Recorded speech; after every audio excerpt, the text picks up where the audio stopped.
Can we just call Candace Owens what she is, a grifting nut job? I mean, it is really disgusting what she has done in the wake of Charlie Kirk's assassination. And, I've been sitting on this for a few days, and I didn't really want to do it, but she needs to be called out. Candace Owens has been playing this game over the last few days, talking about Charlie Kirk, who, yes, at one point she was friends with and had a good relationship with, but she has gone totally off the deep end. Everything in Candace Owens' platform is about blaming the Jews. That's the name of her game. That is the moneymaker of her grift. And yesterday she posted this on her Instagram stories. She wrote here, "I've just spent hours working through this timeline, and now I'm fully of the belief that this is in fact a federal conspiracy. There is no other explanation. They are lying about Charlie Kirk's assassination." Now, maybe you could get some people there if, like, Kamala Harris was in the White House or something, which even then, you got to have the evidence to back that up. But you're telling me that the President of the United States, overseeing the DOJ, Kash Patel, the FBI director, Dan Bongino, assistant FBI director, all these people who were friends with Charlie Kirk before any of them in some ways got into politics, are now covering up a conspiracy theory that, of course, from Candace Owens' perspective, ties back to the Jews, to cover up Charlie Kirk's assassination. It is just disgusting on so many levels.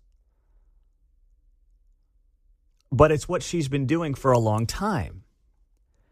But yesterday, to me, it was the straw that broke the camel's back, because I've seen her play this game over the last few days. And it's not only wrong, it's hateful. I think it's a stain on her soul that will not easily be erased. And the fact that people are going down this rabbit hole with Candace Owens is so gross, because here's what happens. This is like the multi-step plan that Candace Owens and some like her roll out. They throw out these wild conspiracies. They blame the Jews for everything, right? I mean, there's also this theory out there that Charlie Kirk was at a retreat with Bill Ackman, big hedge fund guy, yes, also Jewish, and he was there in August, and something happened, and that led to, this breakup between Charlie Kirk and people like Bill Ackman. There's this whole conspiracy theory around this I won't go down the rabbit hole on, but you may have seen it on social media. So Candace Owens platformed some of this stuff. And then it gets picked up by more traditional mainstream media. They then ask people about it because they want to make Candace Owens look like she is someone who has the beliefs of many conservatives, which she doesn't. But you have more mainstream media outlets that then ask people about what Candace Owens is saying. And they'll respond and they'll say she's crazy and none of this stuff is true. And then Candace gets to say on the back end, "See, I told you they don't want to talk about it.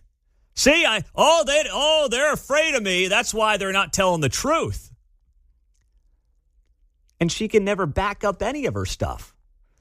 I mean, she's got a bunch of legal problems now with Brigitte Macron over there in France because of the wacko stuff she's saying about her. And it always ties back to Mossad, the Jews this, the Jews that. And it's so disturbing and so gross. And I want to actually play something for you. This was Charlie Kirk a couple of weeks before he was assassinated, talking about this very thing. Charlie Kirk was an ally and viewed himself as an ally of Israel. Not that they're always perfect and every country does the right thing. They don't, because no country always does the right thing. We're all flawed human beings with flawed leaders. But he was clearly a supporter of Israel, and he clearly viewed himself as a strong Christian, as a friend of the Jews. And here's what he said a couple of weeks ago when he was asked about this very thing. Thank you for coming, Charlie. And I had a quick question about anti-Semitism online. Another question here they asked about Candace Owens, and I'm a big fan of you. I was a big fan of her, but she's obviously been going down this anti-Semitic bent. And through her, I'm kind of finding out about these other characters online, like Nick, for instance. I'm sure you've heard of him.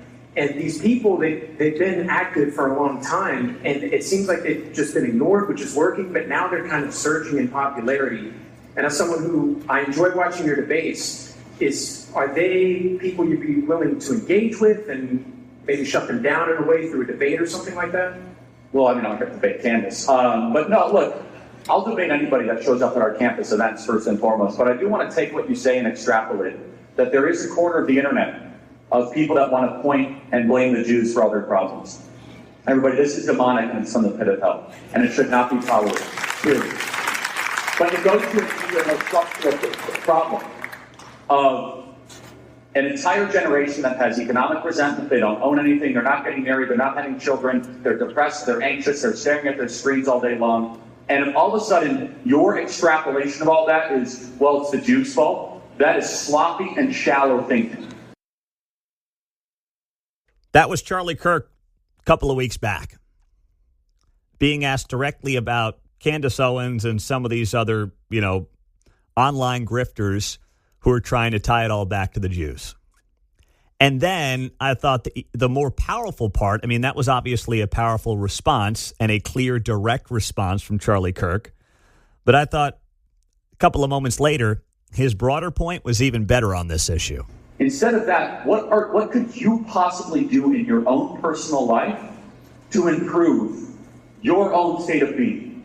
If you are blaming 0.02% of the world's population for all of your problems, that is not going to be good for your soul. It's not good for your psychology. It's not good for your future in any way, shape, or form. And so I would just say this, that any young person that goes into this hyper online brain rot, you are serving yourself over to your own demise. You are serving yourself into a suicide mission that will not make you happier and not make you healthier. Instead, here's what your attitude should be. Your attitude should be like, I can't own stuff, I got it, can't own a home, I'm not getting married, I don't know who to date. Said, wow, the challenges are immense. I'm going to now overcome all those challenges and go on an adventure. I'm going to prove everyone wrong. I'm now not going to be a victim. I'm going to be a victor. I'm going to dig deep. This is still a great country. This is a free country. I'm going to use my agency. I'm going to use my ability. And I'm not just going to go point in the corner and be like, I'm overweight because of the Jews. Women don't want to date me because of the Jews. How about this? As Jordan Peterson would say, sit up straight with your shoulders back, follow the rules for life, make yourself interesting, learn something new every single day, and instead of pointing at a small group of people and engaging in this brain rot, become a better person. You'll be a happier and healthier, more joyful and productive person. And now, in the wake of Charlie Kirk's assassination, after those comments a couple of weeks ago about people who are blaming the Jews for everything, you've got people like Candace Owens who, used to be his friend and used to work together in the whole thing. You have her trying to tie in Charlie to this web of conspiracies around everything being the fault of the Jews. And God forbid this being something that our federal government is involved with, which is what she alleged on her Instagram stories yesterday. And one of the grossest things I've seen from anybody, left or right, in the wake of Charlie Kirk's assassination. On the text line, 913-408-7957. Pete, Candace Owens and Jasmine Crockett should team up and have some kind of crazy crossfire podcast. I don't think I can handle it. I really don't. Part of my job is to watch a lot of crazy and react and play a lot of crazy so you don't have to do it. But I don't think I could take it. That's just a bridge too far for me. I suppose I could try to get Mark to do it on the side, but then Mark would be putting in for hazard pay, and I wouldn't want to do that to him, right, Mark? You're not going to take that. That would be a tough one for me. Yeah, I know. That would be a tough one for any of us. That's a heck of an idea, though, on the text line. I'll give you that much. Heck of an idea.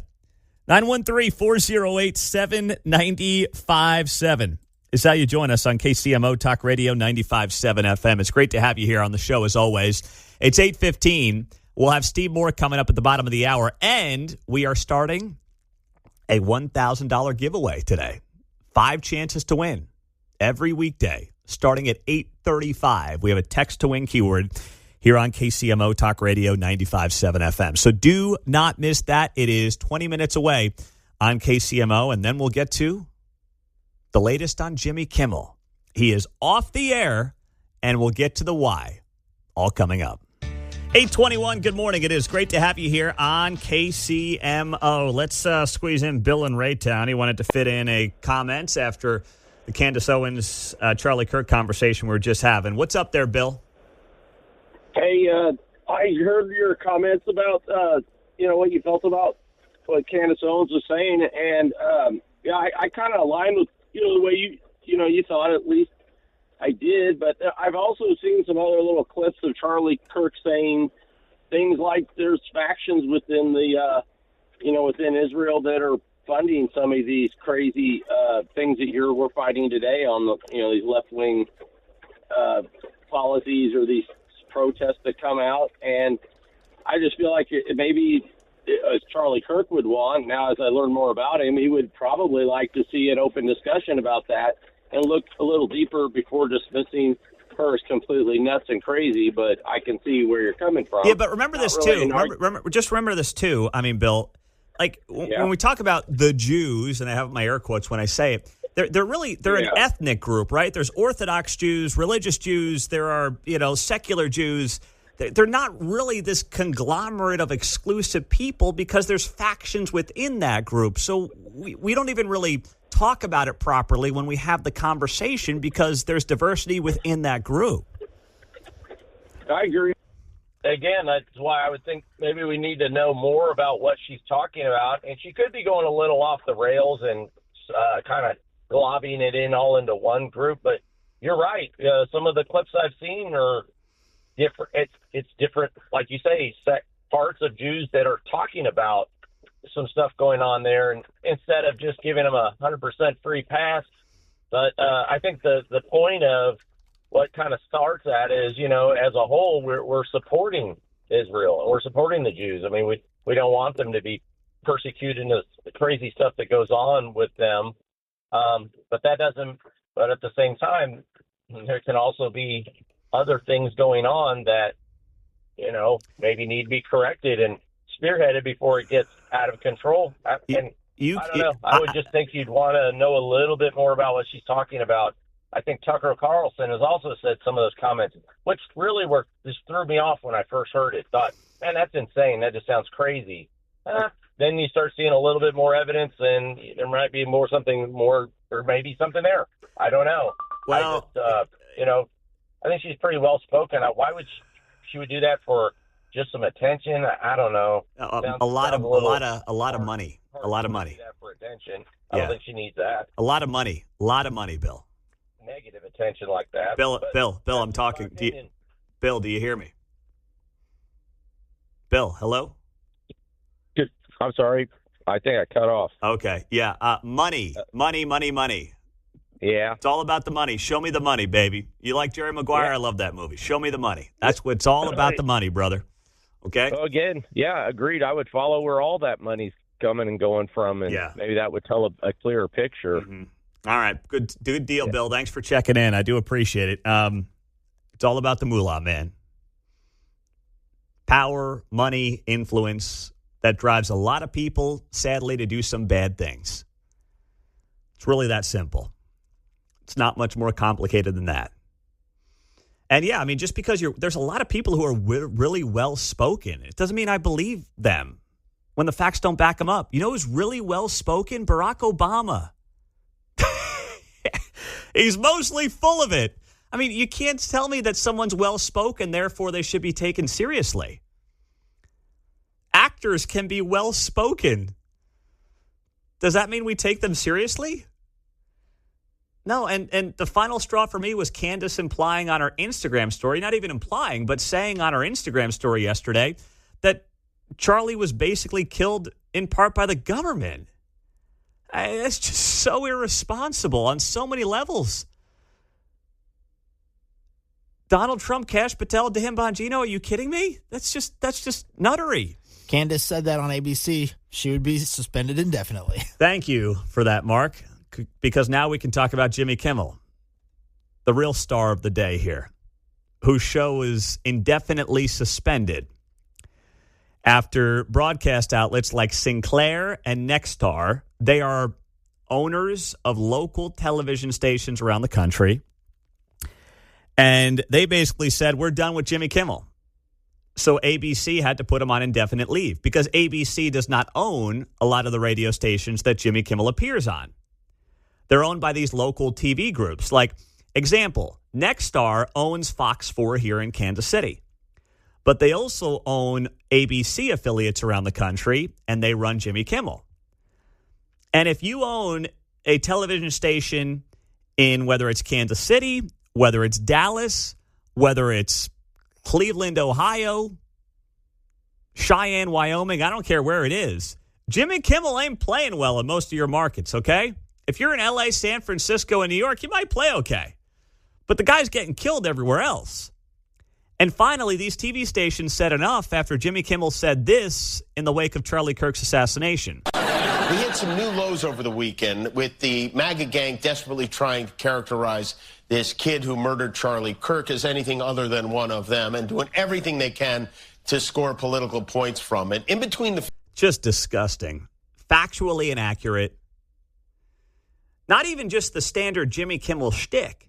Just outwardly promoting propaganda and a flat-out lie. And finally, the owners of the television stations around the country, Sinclair and Nexstar, said, we're done. We're not doing this anymore. And the meltdowns that you saw last night on cable news were just unbelievable. Take a listen to what, this is just hysterical. Jamie Raskin's a member of Congress. And this guy's something else. Maryland, take a listen to what he said on MSNBC last night about Jimmy Kimmel. Talk show hosts who are like modern Tom Paines. Congressman Jamie Raskin, thank you so much. Jimmy Kimmel's a modern Thomas Paine? That means Mark's Jimmy the Greek. I mean, are you kidding me? I mean, Mark, I love your bets, but you're not Jimmy the Greek. Yeah, that's fine. And Jimmy Kimmel is not Thomas Paine. Oh, my gosh. They are really going there, aren't they? The meltdowns have been amazing, and this is free speech and capitalism at work. It's not cancel culture.